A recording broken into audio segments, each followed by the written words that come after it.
Sur les sujets mémoriels que vous avez évoqués, je veux ici être très clair. Il y a un exercice inédit, pas simplement de transparence, mais scientifique qui a été conduit à ma demande.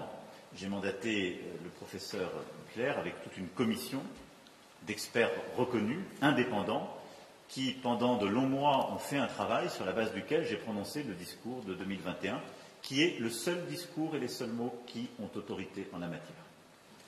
Il y a ensuite un travail historique et historiographique qui se poursuit, et tout a été mis à disposition avec un dialogue et d'ailleurs même un changement de nos règles à la lumière de ces demandes. Donc je vous renvoie là aux travaux de la commission Duclerc, à mon discours de mai 2021 sur ce sujet. Maintenant, je parle d'avenir. Sur la situation, notre volonté, c'est de la régler d'un point de vue militaire, sécuritaire et d'un point de vue politique, car tout se tient.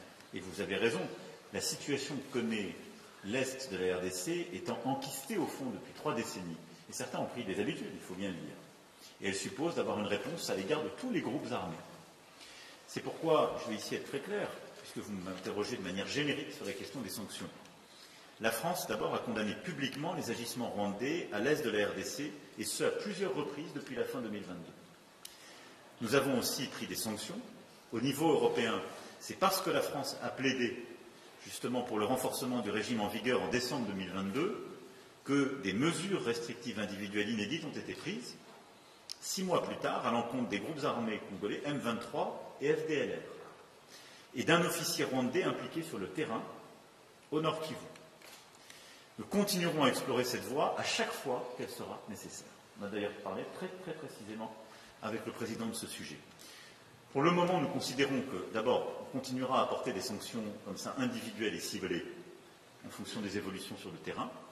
Notre priorité, elle est à l'action DDR à l'égard de tous les groupes armés, réimplication des forces régionales onusiennes reconnues et acceptées par la RDC sur son sol, et avec un travail et des engagements que nous demandons au Rwanda. Et ce faisant, nous pensons que le dialogue et la recherche de la solution diplomatique et sécuritaire est plus efficace à ce jour.